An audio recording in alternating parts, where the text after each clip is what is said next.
pessoal? Vamos para mais uma aula de literatura, certo? A gente vai continuar falando sobre o modernismo, né?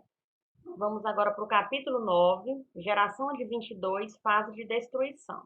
O capítulo 8 também tem esse mesmo título, só que no 8 a gente viu outros autores. Aqui a gente vai estudar Manuel Bandeira e Alcântara Machado, dois grandes nomes do modernismo brasileiro, certo? Vamos começar aqui. Manuel Bandeira, a poesia do cotidiano.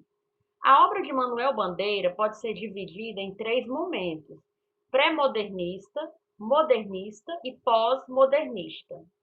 Há que se destacar, no entanto, algumas características e formas constantes, né? Características principais, né, utilizadas pelo autor, né, em suas obras, que é a liberdade poética. O modernismo ele aborda muito isso. Os poemas, os textos são livres. Você não precisa seguir um padrão, aquela a metrificação. Ah, tem que ser só soneto, tem que ser isso, aquilo. Não. Os textos são livres, né? E Manuel Bandeira usou muito bem isso, né? Tanto é que suas obras têm essa liberdade poética, né?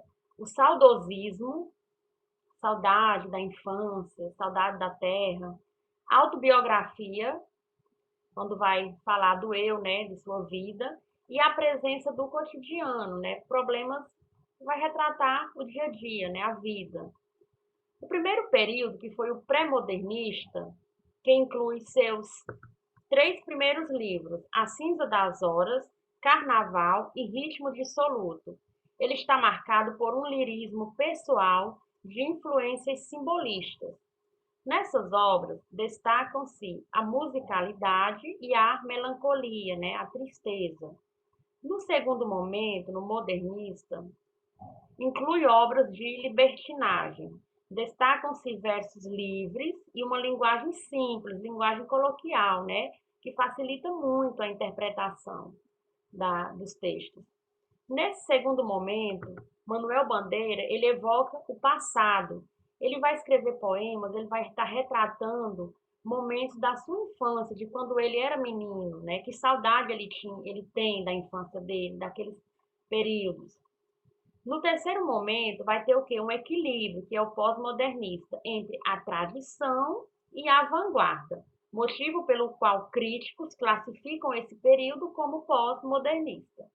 Nessa fase, os poemas têm versos livres, né? Versos não precisa de os versos não têm rima, né? São livres. Tem também rimados, tem versos brancos, né? Manuel Bandeira foi um dos principais praticantes do verso livre na poesia.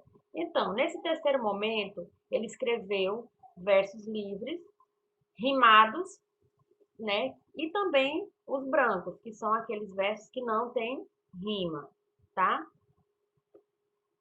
Então, Manuel foi um dos principais praticantes do verso livre na poesia brasileira.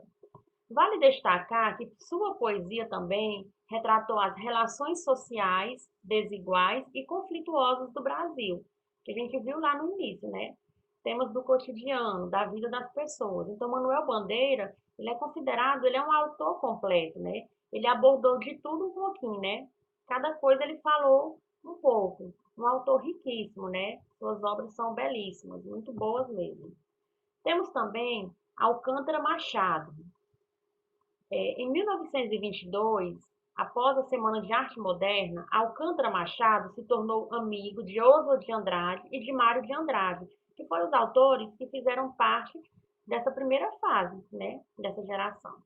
Assim, ele foi se familiarizando melhor com as ideias do modernismo, convertendo-se então num dos principais apoiadores dessa modernização literária no Brasil, né?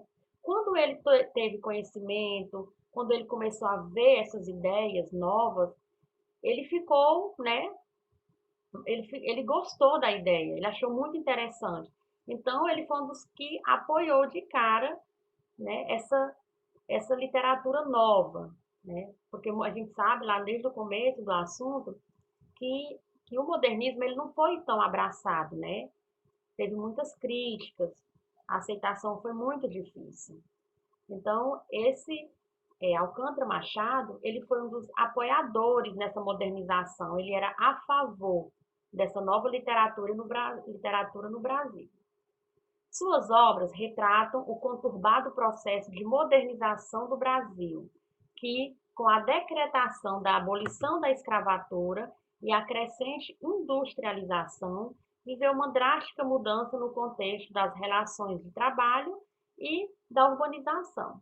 Como o seu período estava voltado para isso, para essas transformações todas, a obra dele ela estaria retratando isso, né? Esse período de transformação que estava tendo no Brasil, com a abolição da escravatura e a industrialização, né? O processo de industrialização que foi algo que marcou o país, né? Que causou uma grande transformação, no bom sentido, e também teve o lado negativo, né? Onde esse processo, né? Essa revolução industrial, muitas pessoas ficaram desempregadas, começaram a sofrer bastante, né?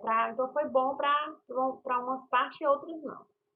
Então, cabia o quê? Ao autor, né, retratar esses acontecimentos em seus textos, em seus poemas. E é isso que a literatura ela faz, né?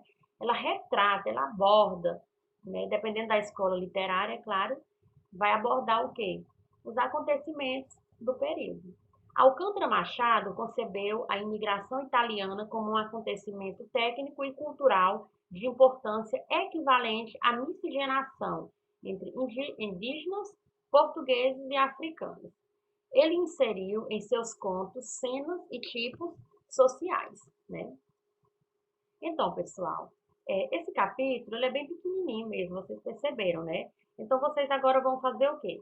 Vão responder a atividade da página 40 a 45 e vão ter que me enviar de hoje a 8 dias, tá? Ou seja, na próxima terça-feira. Não se esqueçam de enviar. Quem está com atividade atrasada, façam, porque eu já vou preparar as notas e eu preciso que enviem todas as atividades, tá bom? Tchau, tchau, um abraço.